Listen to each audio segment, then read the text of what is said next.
रूपा और शेखर सरिता विहार में रहते हैं। वो अपनी जिंदगी में बेहद खुश होते हैं। दोनों का शौर्य नाम का एक बेटा भी होता है, जिस पर दोनों ही अपनी जान छिड़कते हैं। शेखर, अब तो आप शौर्य को अपनी गोद से नीचे उतार दीजिए। उसके सोने का टाइम हो रहा है। मैं इसे बिस्तर में सुला दूंगा। लेकिन कल सुबह आपकी ऑफिस में मीटिंग भी तो है ना, और इसके लिए आपको कल जल्दी भी तो निकलना होगा। जाइए, आप भी जाकर सो जाइए। क्या यार, अभी तो मेरी गोद में आया था मेरा बेटा और तुम उसे लेकर जा रही हो। बाद में कर लेना अपने बेटे से प्यार, अभी जाकर सो जाइए। रूपा शेखर से शौर्य को ले रही होती है कि तभी शौर्य रोने लगता है। शौर्य को रोता देखकर रूपा उसे फिर से शेखर को थमा देती है। आपका बेटा ना एक नंबर का नौटंकी है, बिल्कुल आप पर गया है वो। साफ बोलो ना, तुम्हें जलन होती है हम दोनों बाप बेटे का प्यार देखकर। फिर देखना, वो सबसे ज्यादा मुझे ही प्यार करेगा। देखते हैं। ऐसे ही दिन बीतते चले जाते हैं और एक दिन कैंसर की बीमारी के चलते रूपा की मौत हो जाती है। अब शौर्य 3 साल का हो चुका होता है, जिसके कारण उसकी दादी शेखर पर दूसरी शादी का दबाव बनाने लगती है। शेखर, शौर्य अभी बहुत छोटा है और उसे इस समय एक माँ के प्यार की बहुत जरूरत है। क्या पता जो दूसरी औरत आएगी वो मेरे बेटे को एक माँ का प्यार दे या ना दे।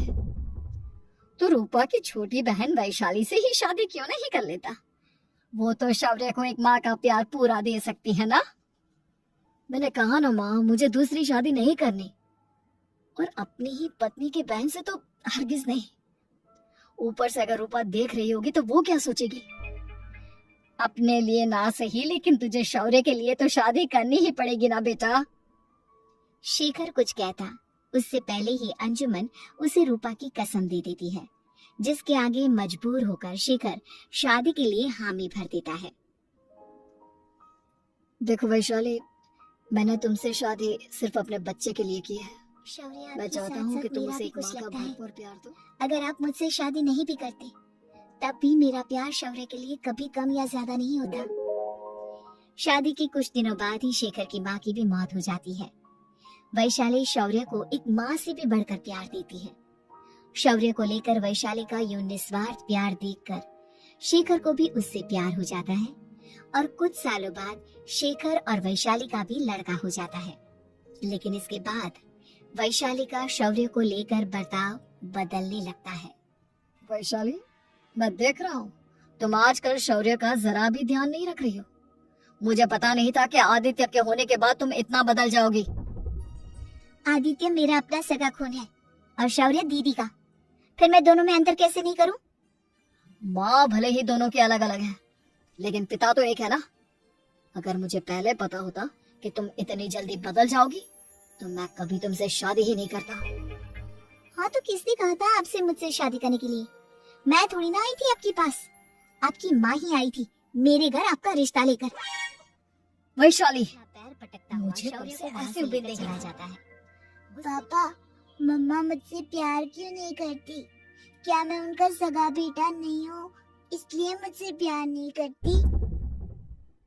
मम्मा नहीं करती तो क्या हुआ बेटा, पापा तो करते हैं ना आपसे प्यार। कुछ दिनों के बाद, आज तुझे खाना पीना कुछ नहीं मिलेगा, चल चुपचाप से अपने रूम में जाकर सो जा। माँ, अब भाई को खाना क्यों नहीं दे रही हो? बेटा तू आराम से खाना खा, इस नालायक की चिंता मत कर। एक दिन खाना नहीं खाएगा तो मर नहीं जाएगा ये। अगर भैया नहीं खाएंगे तो मैं भी नहीं खाऊंगा। तू अपने भाई का भक्त क्यों बन रहा है?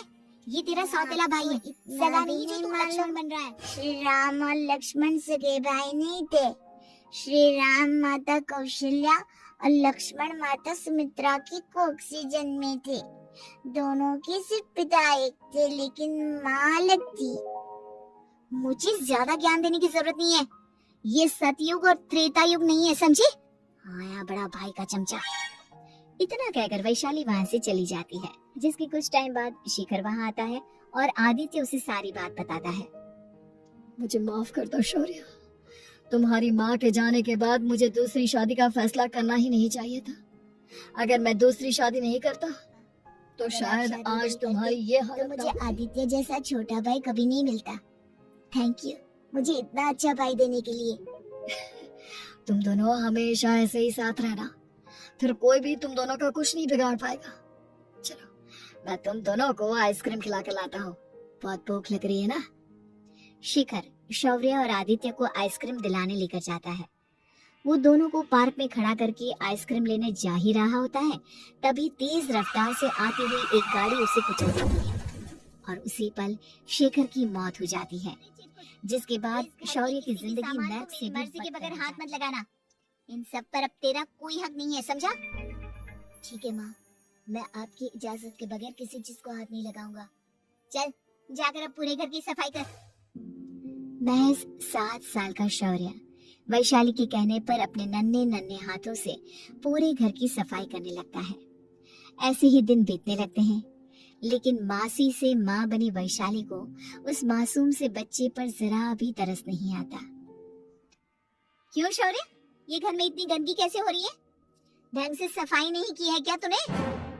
माँ मैंने तो अच्छे से सफाई की थी, लेकिन आदित्य बार बार इधर उधर चलकर गंदा कर देता है। अच्छा, खुद से एक काम ढंग से नहीं होता और अपनी गलतियों का जिम्मेदार मेरे बेटे को ठहराता है। इतना कहकर वैशाली बांस का डंडा उठाकर शौर्य को जोर जोर से मारने उसकी सारी करतूतें देख लेते हैं। माँ मैं ऐसा क्या करूं जिससे आप मुझे भी आदित्य के जितना प्यार करोगी? बोलिए ना माँ, मेरे क्या करने से आपके अंदर मेरे लिए ममता जागेगी? वैशाली शौर्य की एक नहीं सुनती, उसके ऊपर डंडे बरसाती जाती है। हद पार होते देख वैशाली की माँ उसका हाथ पकड़ती है और जोर से उसे थप्पड़ मारती है। यही सब करने के लिए तूने दामाद जी से शादी की थी? हमने सपने में भी तुझसे ऐसी हरकत की उम्मीद नहीं की थी। तू माँ नहीं, माँ के नाम पर एक धब्बा है। बहुत प्यार किया था, बस कीजिए माँ। लेकिन अब जब मेरी खुद की औलाद है तो मैं किसी और के बच्चे से प्यार क्यों करूं? अरे नालायक औरत, जिसे तू किसी और का बच्चा कह रही है वो तेरी खुद की सगी बहन का बच्चा है। बहन है तो क्या हुआ, मेरे अपने बच्चे से बढ़कर तो नहीं हो सकता ना ये कभी। अगर यही बात थी तो तू हमें पहले बता देती, हम शौर्य को अपने साथ ले जाते। उसे इस तरह प्रताड़ित करने की क्या जरूरत थी? अगर आपको लेकर जाना है ना तो ले जाइए इसे, मैं नहीं रोकूंगी। नहीं माँ, मुझे कहीं नहीं जाना, मुझे आपके साथ ही रहना है। मैं तेरी कोई माँ बाबा नहीं हूँ, तेरी माँ मर चुकी है, समझा? अब निकल जा मेरे घर से। नहीं रहना आपके साथ, मैं भी भाई के साथ ही जाऊंगा। अरे तू क्यों जाएगा? तू तो मेरा सगा बेटा है, जाने दे इसे। हम यहाँ ऐश से रहेंगे। तुम्हारे पापा बहुत सारी जमीन जायदाद छोड़ गए हैं तुम्हारे लिए। नहीं माँ, मुझे भाई के साथ जाना है। आप अच्छी नहीं हो, आप बहुत बुरी हो, आप भाई को बहुत परेशान करती हो। देख वैशाली, तुझसे ज्यादा समझ तो इस मासूम बच्चे में है। ये तेरे बुरे कर्मों का ही नतीजा है, जो आज तेरी सगी औलाद खुद से तुझे ठुकरा रही है। आदित्य, तुझे इस शौर्य ने भड़काया है ना मेरे खिलाफ?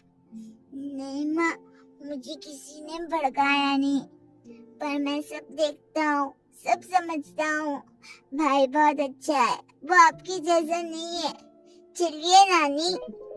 इतना कहकर वैशाली के मायके वाले आसे घर और शौर्य लिपट जाती है।